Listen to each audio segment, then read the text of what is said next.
Good morning बच्चों। आज हम पढ़ने जा रहे हैं बायोमॉलिक्यूल्स। कौन सा चैप्टर? बायोमॉलिक्यूल्स। ध्यान रखना, ये चैप्टर नंबर 9 है आपका। इसमें पढ़ेंगे क्या क्या?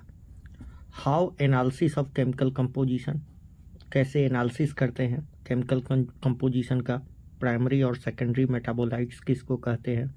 बायो मैक्रोमॉलिक्यूल्स किसको कहते हैं। प्रोटीन्स क्या होता है, पॉलीसेकेराइड क्या होता है, न्यूक्लिक एसिड क्या होता है। उसके बाद सेकेंडरी स्ट्रक्चर्स ऑफ प्रोटीन पढ़ेंगे, जिसमें 4 टाइप का स्ट्रक्चर है: प्राइमरी, सेकेंडरी, टर्सरी, क्वाटरनरी। और लास्ट में एंजाइम्स पढ़ते हुए चैप्टर को समाप्त करेंगे। ध्यान से देखो, ये बहुत बड़ा चैप्टर है, इसलिए हमको या तो 2 नहीं तो 3 पार्ट में इसको कंप्लीट करेंगे। तो बायो मॉलिक्यूल्स सिंपल सा है।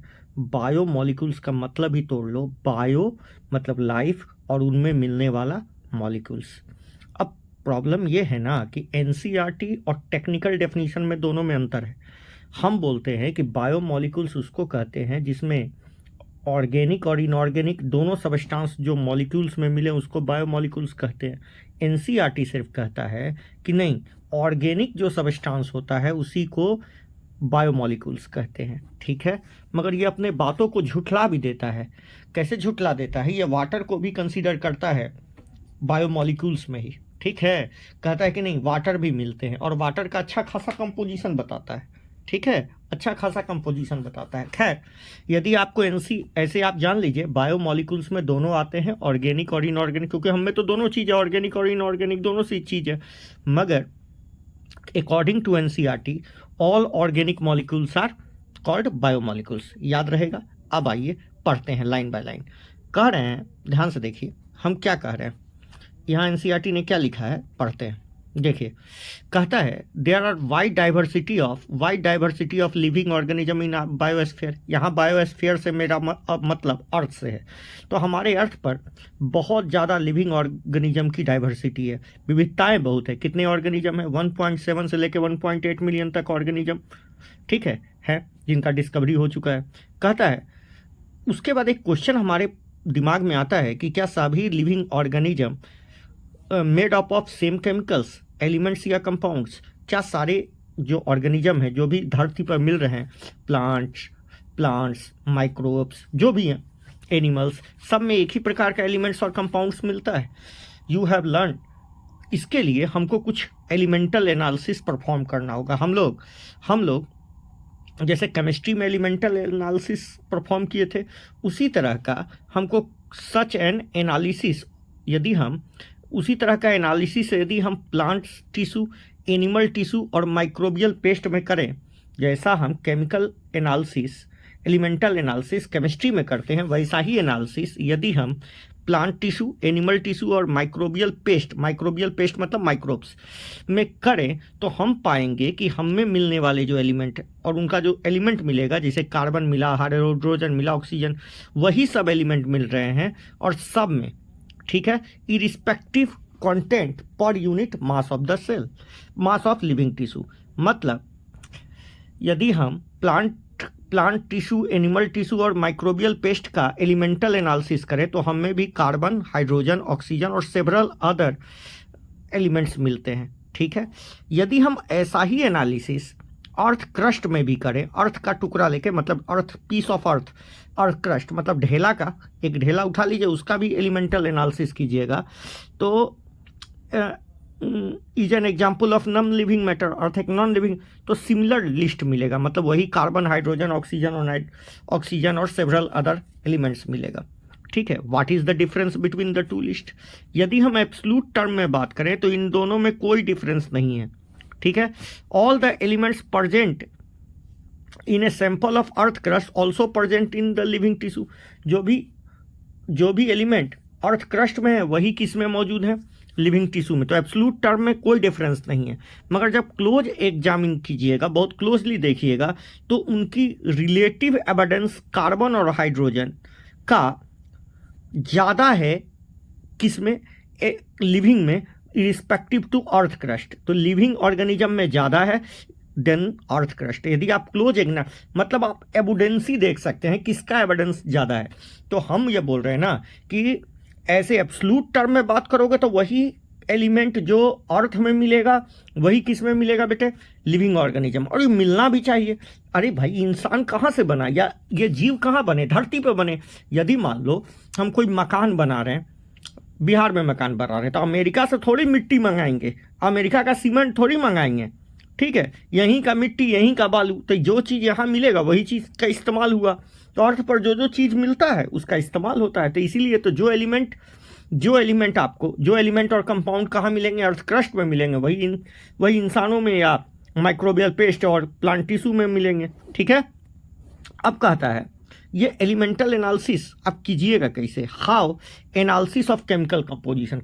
हम दो प्रकार के एनालिसिस पढ़ेंगे, एक केमिकल कंपोजिशन वाला एनालिसिस, इससे हमको बायोमोलिक्यूल्स का जानकारी मिलेगा कि बायोमोलिक्यूल्स कौन कौन, मतलब लिविंग, मतलब क्या बोलते हैं, और इससे हमको ऑर्गेनिक मैटर का जानकारी मिलेगा, कौन कौन ऑर्गेनिक मैटर है। ध्यान से सुनिए, एलिमेंट, यदि केमिकल एनालिसिस आप परफॉर्म कीजिएगा किसी भी सेल में या टिश्यू में, तो आपको ऑर्गेनिक मैटर का पता चलेगा, ठीक है। और according to NCERT organic matter ही क्या है, बायोमोलिक्यूल्स है, ठीक है। ऐसे इनऑर्गेनिक को भी आप बोलिए, दोनों को मिला के बोलिए, सिर्फ एगो को मत बोलिए, समझ में आ रहा है, सिर्फ एगो को मत बोलिए, मगर एनसीईआरटी के अकॉर्डिंग सिर्फ ऑर्गेनिक मैटर।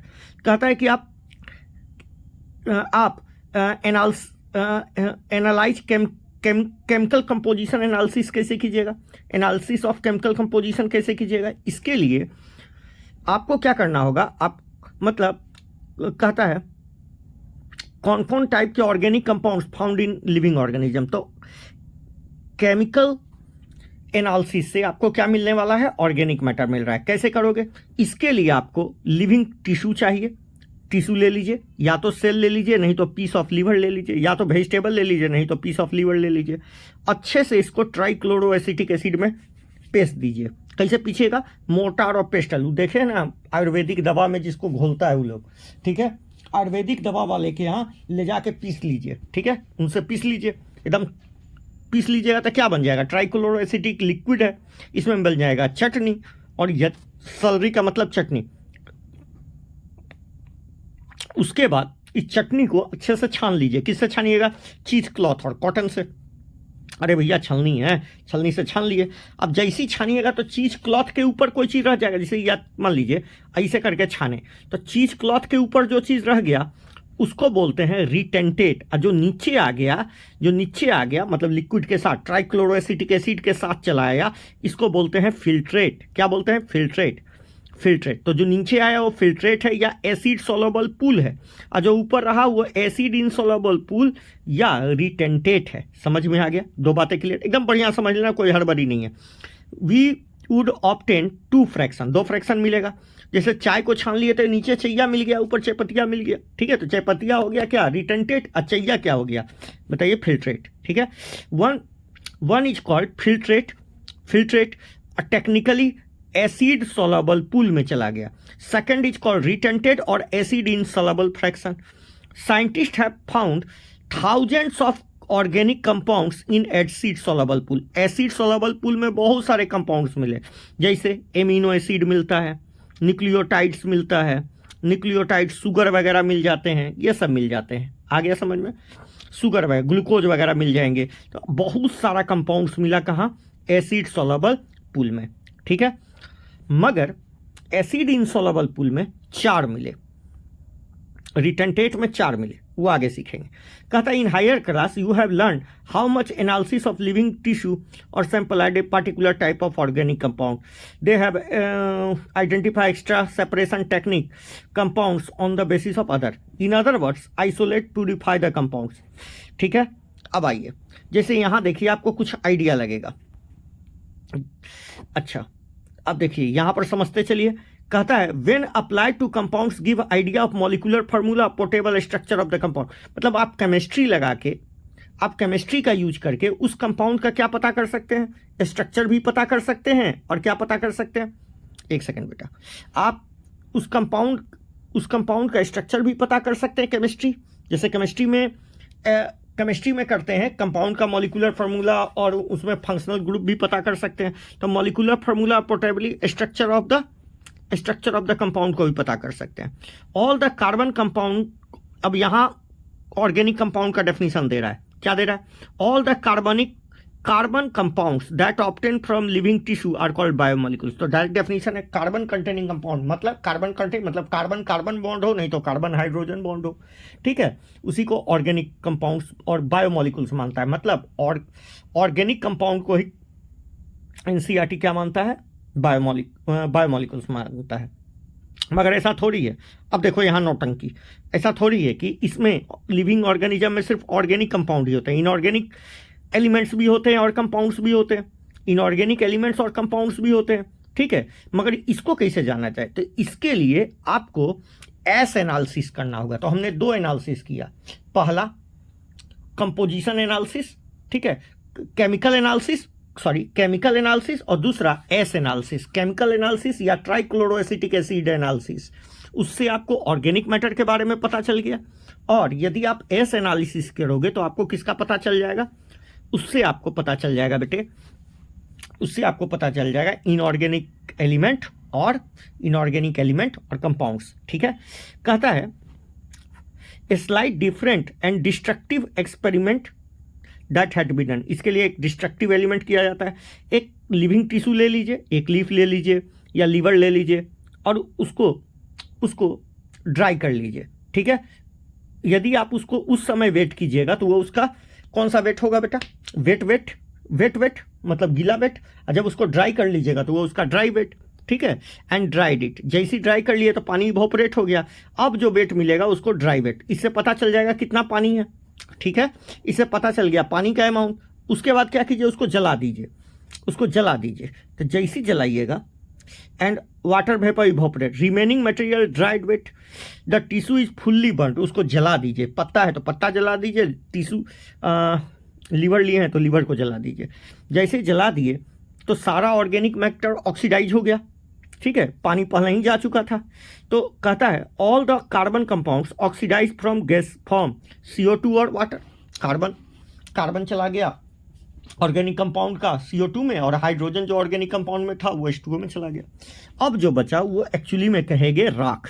और जब आप इस राख में अब इस राख को जब एनालाइज करोगे तो इसमें आपको इनऑर्गेनिक एलिमेंट्स के साथ साथ इनऑर्गेनिक कंपाउंड्स भी देखने को मिलेंगे।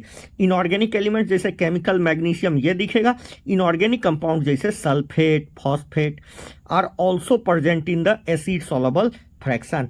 तो याद रखना एलिमेंटल एनालिसिस से आपको क्या मिला? कैल्शियम और मैग्नीशियम।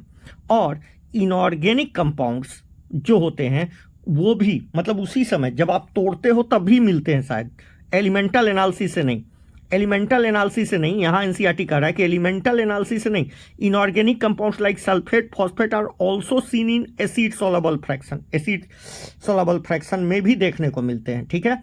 एसिड सॉल्युबल फ्रैक्शन समझे ना, वही जो ट्राइक्लोरोएसिटिक एसिड के साथ नीचे आ गया। तो एलिमेंटल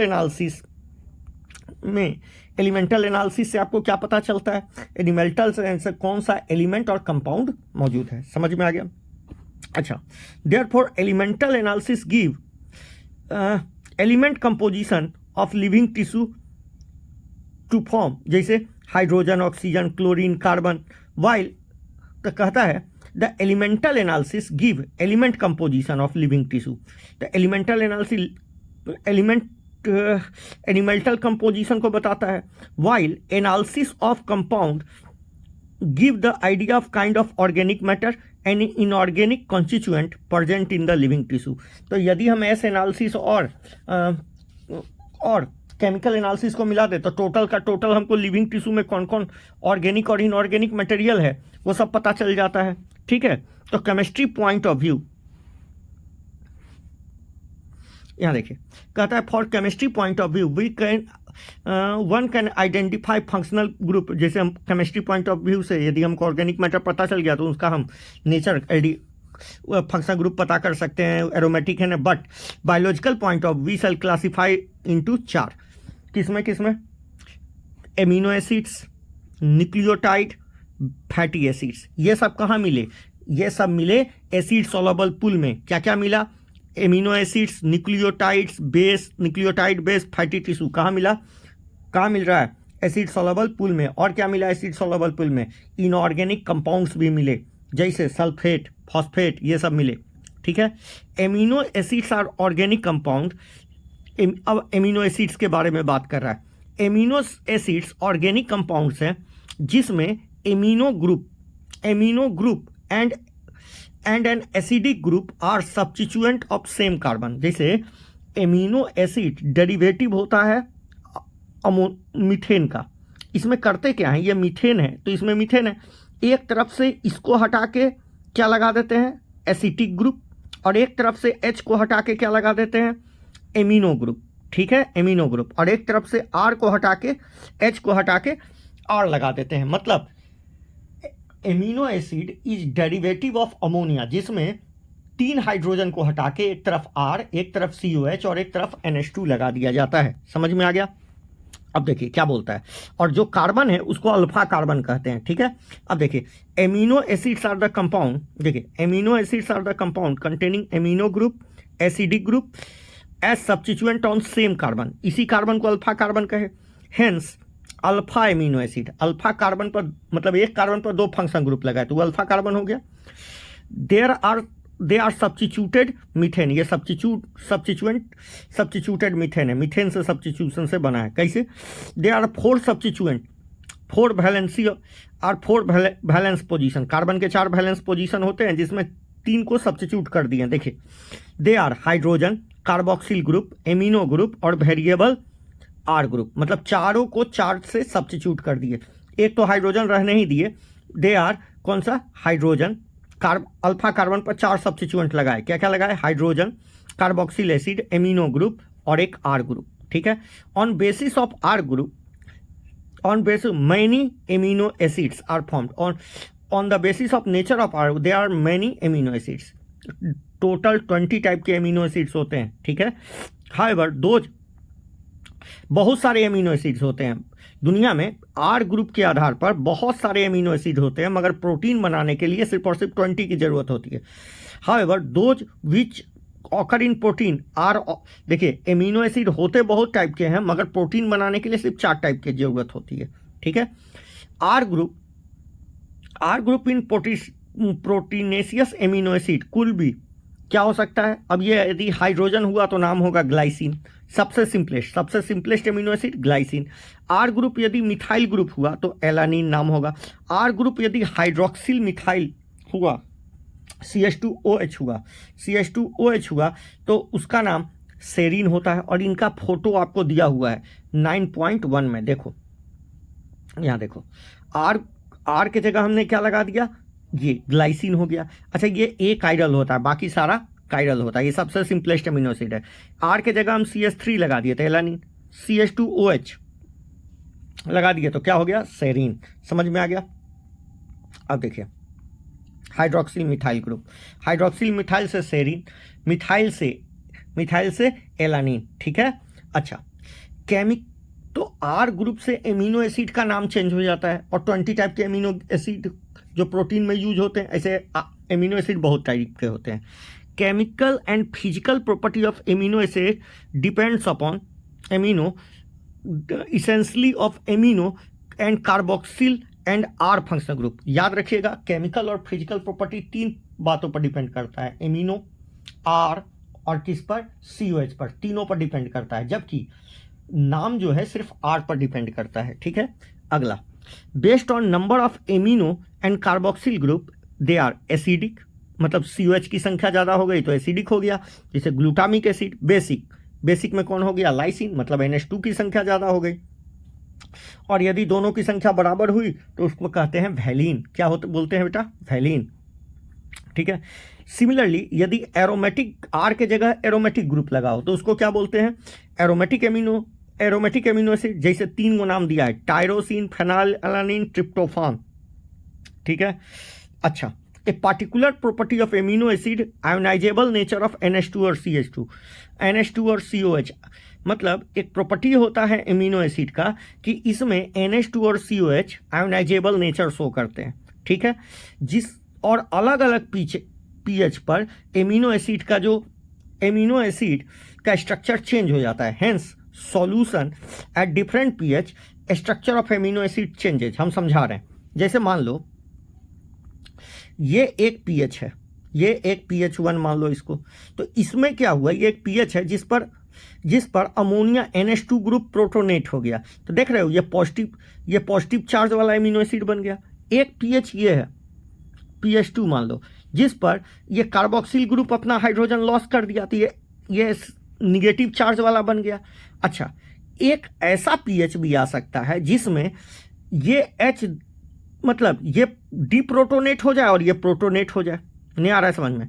ये एक ऐसा पीएच आ सकता है इस पर एक तरफ निगेटिव चार्ज हो और एक तरफ पॉजिटिव चार्ज हो। ऐसा पीएच जिस पर एमिनो एसिड में दो चार्ज हो, प्लस और माइनस, ऐसे पीएच को ऐसे एमिनो एसिड को कहा जाता है, ऐसे पीएच को कहा जाता है ज्विटर आयनिक फॉर्म।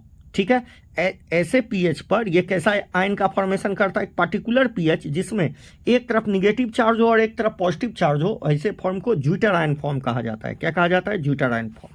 ठीक है, आइए अब बात करते हैं लिपिड। सबसे ज़्यादा तमाशा लिपिड का है। ठीक है,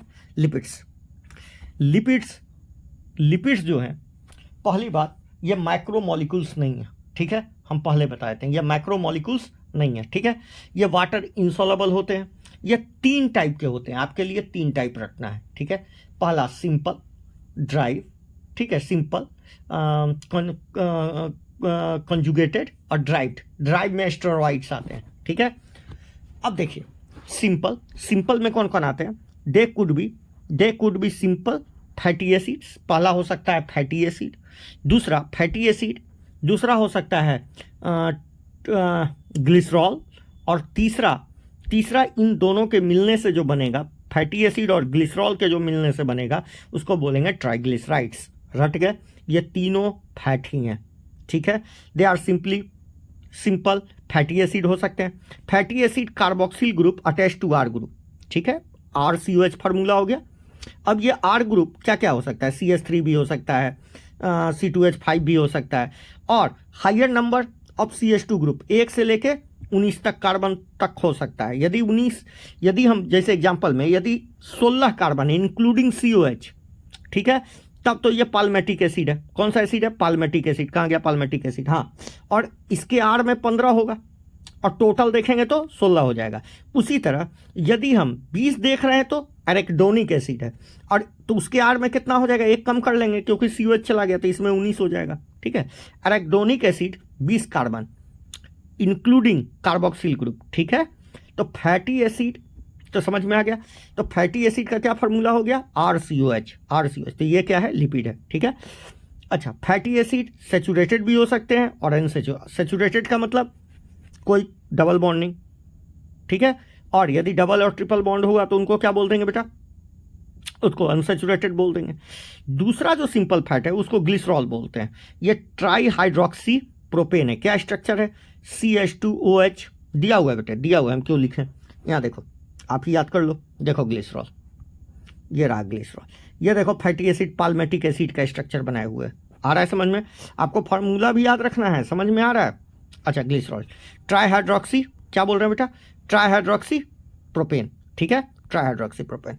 मैनी लिपिड्स, और तीसरा जो क्लास है लिपिड्स का, सिंपल लिपिड्स का, उसमें ग्लिसरॉल और फैटी एसिड जुड़ जाते हैं।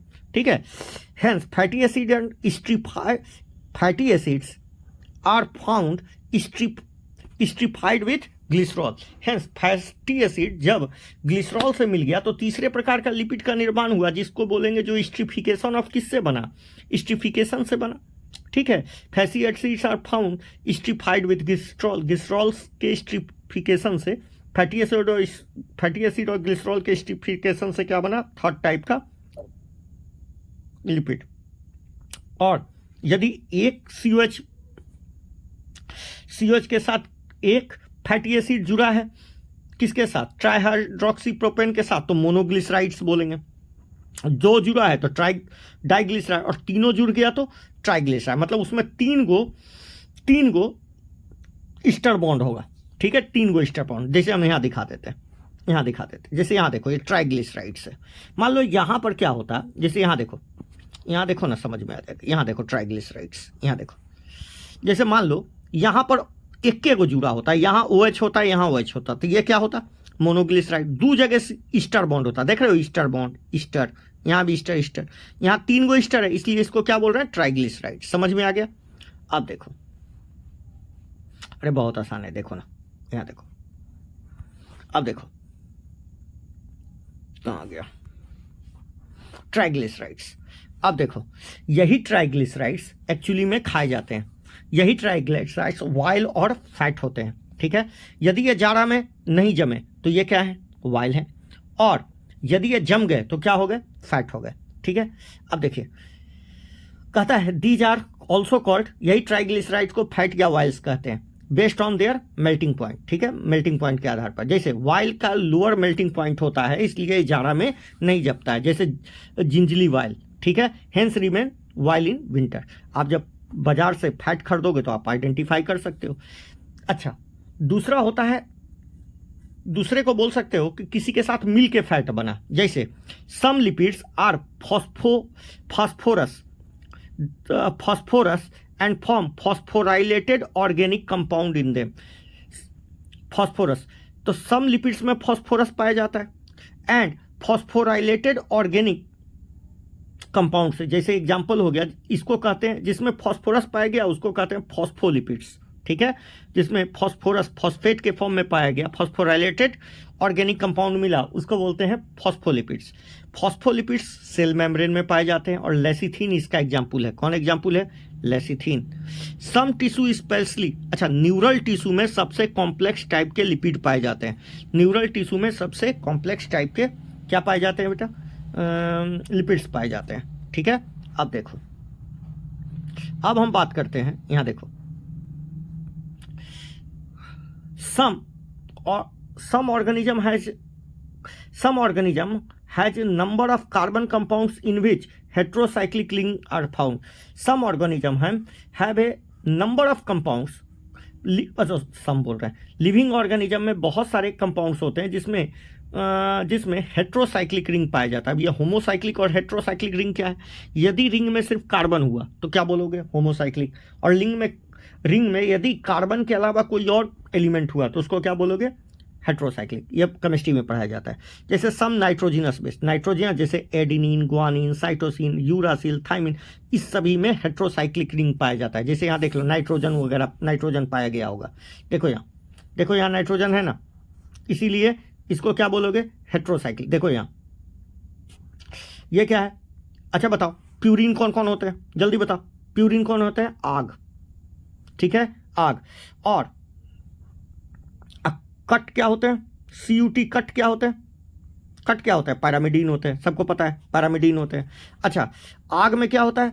आग में 2 रिंग होता है, पता है ना, एक को इमेटाजोल रिंग बोलते हैं, पता है ना, इसमें 6 मेंबर का ही एगो रिंग होता है, ठीक है। यहाँ नाइट्रोजन 1 और 3 पर मौजूद होता है, यहाँ 1, 3, 7 और 9 पर मौजूद होता है। याद आ रहा है? सब पढ़ाए हैं, सब पढ़ाए हैं, नहीं पढ़ाए हैं तो आ जाओ, सब पढ़ा देते हैं, ठीक है।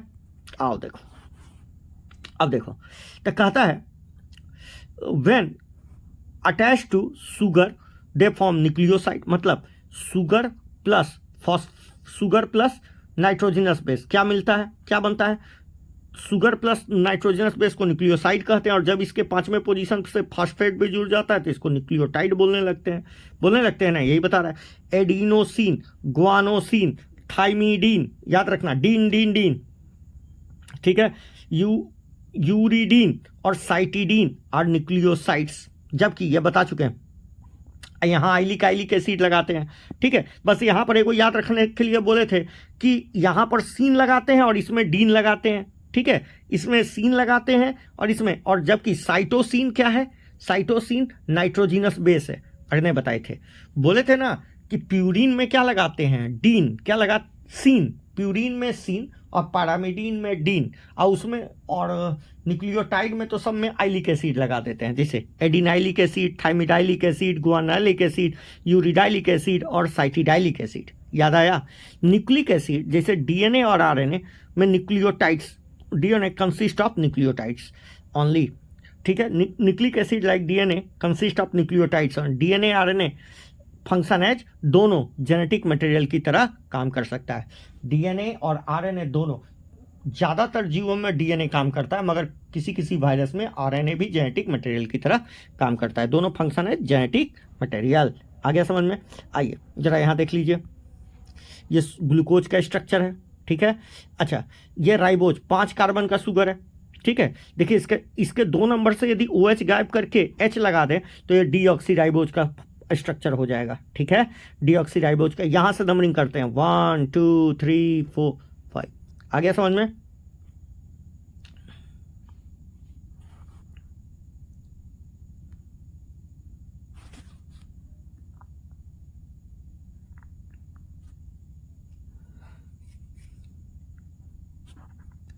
अब देखिए, अब हम ये पाल्मेटिक एसिड हो गया ये। अच्छा यहाँ देखिए, ये लेसिथीन का स्ट्रक्चर दिया हुआ है, जरा यहाँ देख लीजिए। लेसिथीन में क्या है? ये ट्राइग्लिसराइड्स तो है, नहीं आ रहा है समझ में? देखिए यहाँ क्या है? दो को क्या लगा हुआ है? दो को ईस्टर बॉन्ड है। उसके बाद यहाँ फॉस्फेट ग्रुप जुड़ा, यहाँ फॉस्फेट ग्रुप जुड़ा और उसके साथ नाइट्रोजन भी जुड़ जाता है। तो जरा स्ट्रक्चर ध्यान रखिएगा। उसी तरह कोलेस्ट्रॉल एस्ट्रॉइड है, ठीक है। कोलेस्ट्रॉल, इसमें 4 गो रिंग होता है। कितने रिंग होते हैं? 4 गो। और इसमें टोटल 27 कार्बन होते हैं। कितने कार्बन होते हैं? 27, ठीक है। ये बता चुके। अब देखिए यहाँ पर देख लीजिए एडिनाइलिक एसिड। कैसे बोले एडिनाइल? एडिनिन है, शुगर है, और ये क्या है? एडिनिन है, शुगर है, और क्या है?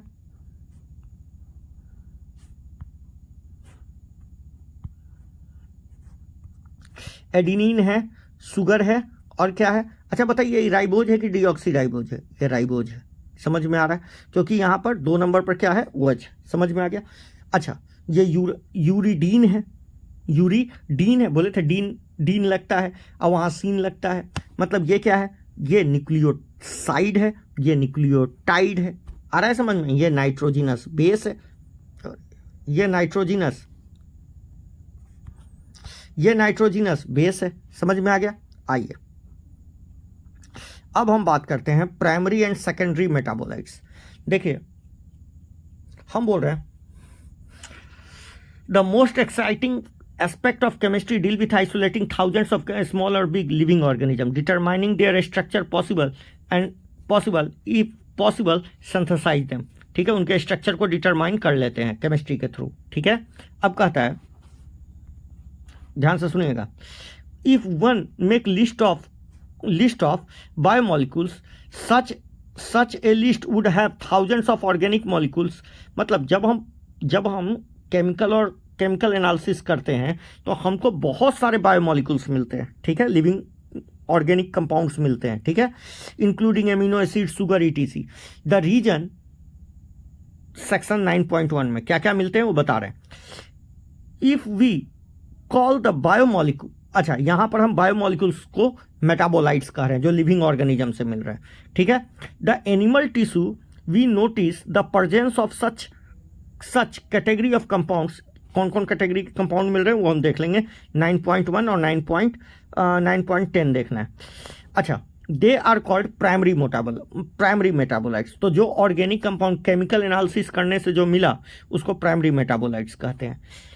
जबकि जब हम वन एनालाइज फंगल और माइक्रोबियल सेल्स, जब हम प्लांट्स, फंगल और माइक्रोबियल सेल्स को देखते हैं, one can see thousands of organic compounds that would called primary metabolite, जैसे that other than primary metabolites. कहते हैं कि जब हम when analyse plant cell, fungal cell को देखते हैं तो हमको कुछ कंपाउंड्स और दिखते हैं जिनको हम प्राइमरी मेटाबोलाइट्स के अलावा प्राइमरी मेटाबोलाइट्स नहीं बोलते हैं। अदर देन प्राइमरी मेटाबोलाइट्स भी कुछ कंपाउंड्स देखने को मिलते हैं, ऑर्गेनिक कंपाउंड, जैसे alkaloids, flavonoids, retinoids, essential oil, antibiotics, colouring pigments, scent, gums, spices, ये सब देखने को मिलते हैं। इनको तो प्राइमरी मेटाबोलाइट्स के अलावा जो दूसरा चीज़ मिल रहा है उसको सेकेंडरी मेटाबोलाइट्स कहा जाता है। प्राइमरी मेटाबोलाइट्स आइडेंटिफिकल फंक्शन है, मतलब उसके फंक्शन को हम जानते हैं, ठीक है, क्या क्या करते हैं हमारी लिविंग ऑर्गेनिज्म पता है, मगर they play important role in normal physiology, ठीक है, and movement. Understand the role of function of the secondary metabolite in host organism, ठीक है।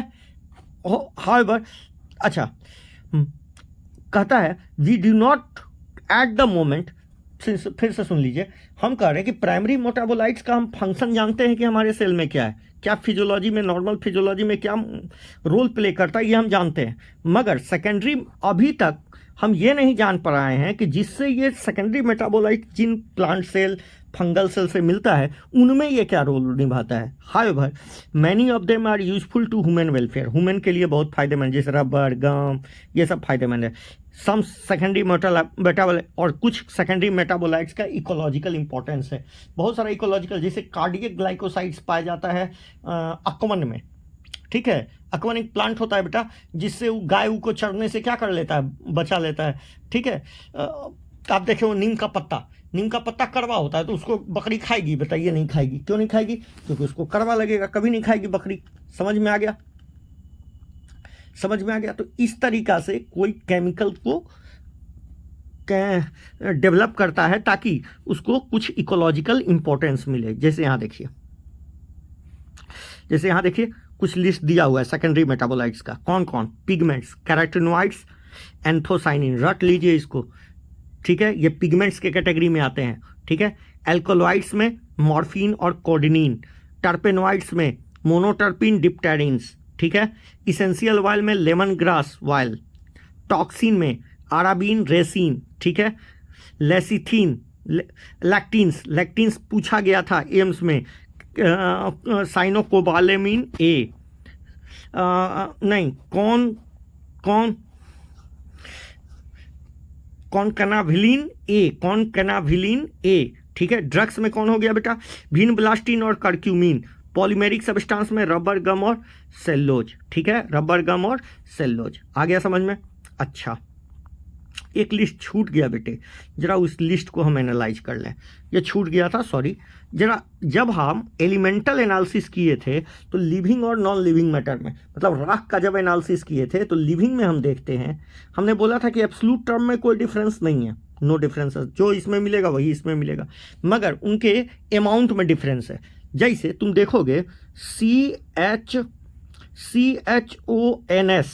ये कौन सी याद रखना, CHONS ये एनिमल में ज़्यादा है, मतलब लिविंग में ज़्यादा है, और अर्थ क्रस्ट में कम है, और बाकी जो हैं वो अर्थ क्रस्ट में ज़्यादा है। कौन किस में ज़्यादा है, एनिमल में, मतलब लिविंग सेल में ज़्यादा मिलते हैं। जैसे हाइड्रोजन को देखो, यहाँ 0.5 है, यहाँ 0.14, ठीक है, तो ये ज़्यादा है। उसी तरह कार्बन देखो, अर्थ में मात्र 0.03 है, यहाँ पर 0.18.5 है। ऑक्सीजन 40.6 है, 65.0 है, ठीक है। नाइट्रोजन तो लगभग अर्थ में नहीं है, और यहाँ 3.3 है, बहुत ज़्यादा, 3.3 टाइम्स है। अच्छा, सल्फर 0.03 यहाँ 0.3 है, मतलब 10 गुना है लगभग। अच्छा, उसके बाद सोडियम, कैल्शियम, मैग्नीशियम और सिलिकन तो हमारे में होता ही नहीं है, जबकि अर्थ में बहुत ज़्यादा सिलिकन है। देख रहे हो यहाँ पर बाकी सारे जो एलिमेंट है ये सब अर्थ में ज़्यादा है, अर्थ क्रस्ट में ज़्यादा है, और ह्यूमन में नहीं है। तो कौन ह्यूमन में, लिविंग सेल में ज़्यादा होगा, याद रहेगा। अच्छा, एक बात बता, लिविंग सेल में भी सबसे ज़्यादा एलिमेंट कौन सा मिल रहा है, ऑक्सीजन। लिविंग सेल में सबसे ज़्यादा एलिमेंट कौन मिल रहा है, ऑक्सीजन। आ रहा है समझ में। और अर्थ क्रस्ट में भी सबसे ज़्यादा कौन सा एलिमेंट मिल रहा है, ऑक्सीजन। नहीं मिला। अर्थ क्रस्ट में सबसे ज़्यादा एलिमेंट कौन मिल रहा है, एलिमेंट कौन सा, ऑक्सीजन। और लिविंग सेल में भी सबसे ज़्यादा कौन सा एलिमेंट मिल रहा है, ऑक्सीजन। याद रखना है, देख रहे हो दोनों में, ठीक है, याद रखना ये बेटा, ठीक है। और दूसरा हम बोल रहे हैं कुछ inorganic constituent of living tissue, कुछ इनऑर्गेनिक, जैसे सोडियम Na+ के फॉर्म में मिलता है, पोटेशियम, कैल्शियम, मैग्नीशियम, ये सब इन फॉर्म में। वाटर भी मिलता है, केमिकल ऑर्गेनिक कंपाउंड्स बोले थे ना, इनऑर्गेनिक कंपाउंड्स भी एसिड सॉल्युबल पूल में मिले थे, NaCl, CaCO3, फॉस्फेट, सल्फेट, ठीक है। तो सोडियम, पोटेशियम, मैग्नीशियम, कैल्शियम ये इस फॉर्म में मिलते हैं, ठीक है। सोडियम मिलता है Na+ के फॉर्म में, potassium K+, calcium Ca+2, magnesium Mg+2, तो ये 9.2 हो गया, ठीक है। आ गया समझ में। अब देखो, कम से कम तो यहाँ तक पहुँचा ही जा सकता है। कितना टाइम हो गया, 39 ही हुआ है। अभी देख लेते हैं, 5 मिनट और है तो देख लेते हैं, जहाँ तक हो सकता है वहाँ तक कर देते हैं। अब देखिए, biomicromolecules, one feature commonly to all compounds found in acid soluble pool. ठीक है, वन कॉमन फीचर है जो एसिड सोलेबल पूल में मिलेंगे, उनका molecular weight 18 to around 800 dalton के एक प्रॉक्स होगा। उनका जो भी एसिड सोलेबल पूल में मिल रहे हैं कंपाउंड, उनका मॉलिक्यूलर वेट 18 से लेकर 800 डाल्टन के बीच में होगा। ठीक है, तो सबसे कम किसका होता है? 18 डाल्टन किसका होता है भाई? वाटर का। ठीक है, तो सबसे कम वाला कौन मिलता है? वाटर। ठीक है, सबसे कम मॉलिक्यूलर वेट वाला कौन मिलता है? वाटर। एसिड इनसॉल्युबल फ्रैक्शन में सिर्फ 4 ऑर्गेनिक कंपाउंड देखने को मिलते हैं। कौन कौन? प्रोटीन, न्यूक्लिक एसिड, पॉलीसेकेराइड और लिपिड।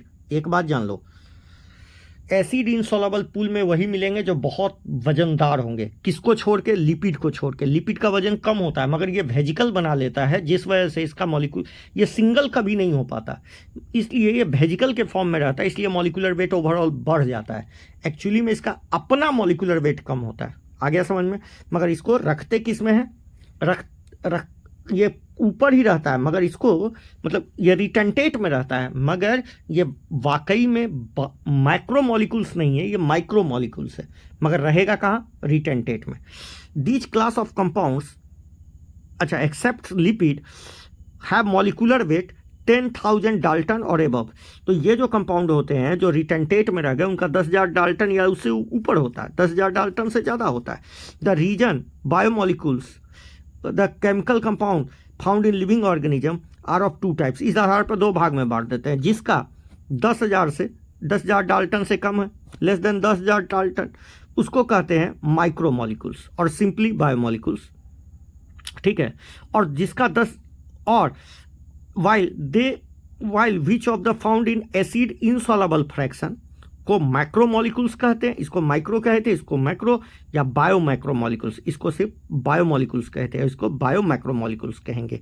आ गया? मतलब माइक्रो और मैक्रो, समझ में आ गया?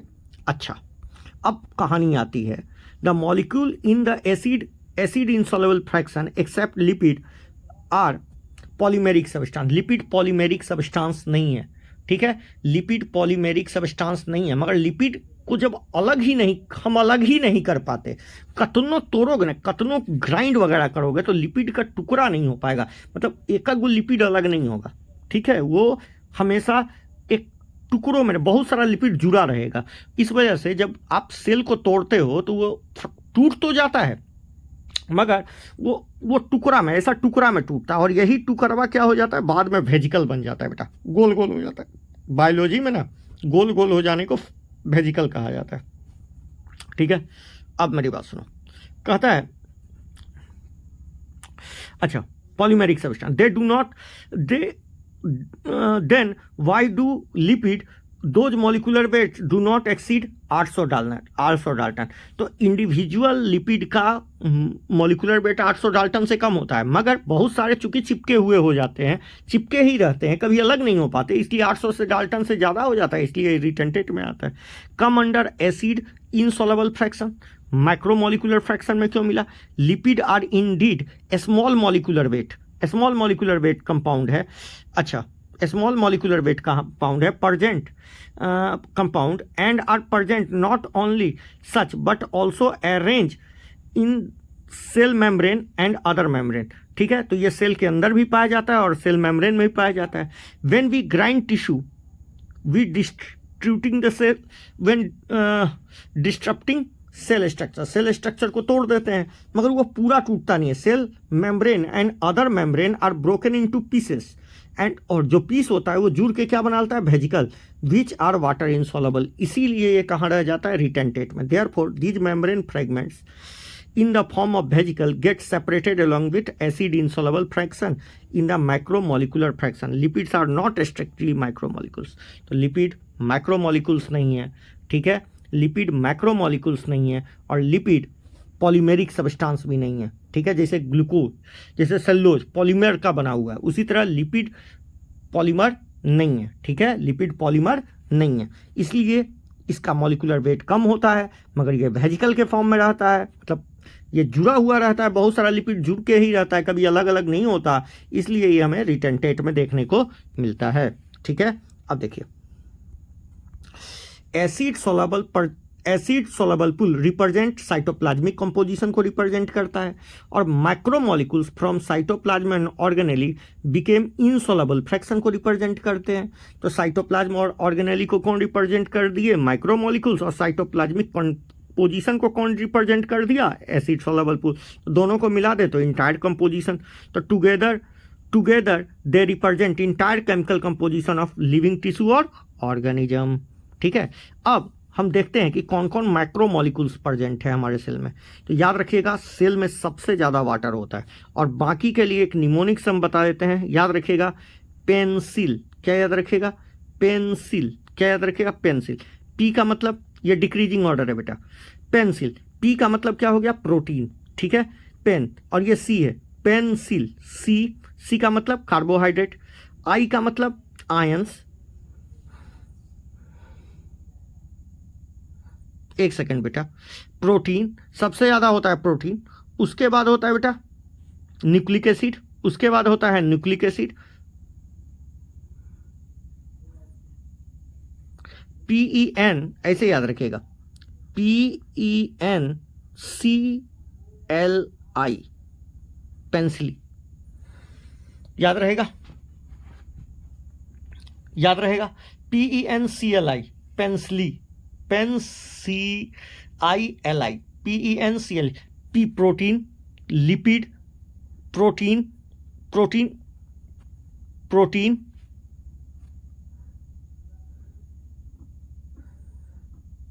Protein, nucleic acid. प्रोटीन के बाद न्यूक्लिक एसिड मिलता है बेटा, उसके बाद कार्बोहाइड्रेट मिलता है, उसके बाद लिपिड मिलता है, और लास्ट में आयंस मिलते हैं। आ गया समझ में?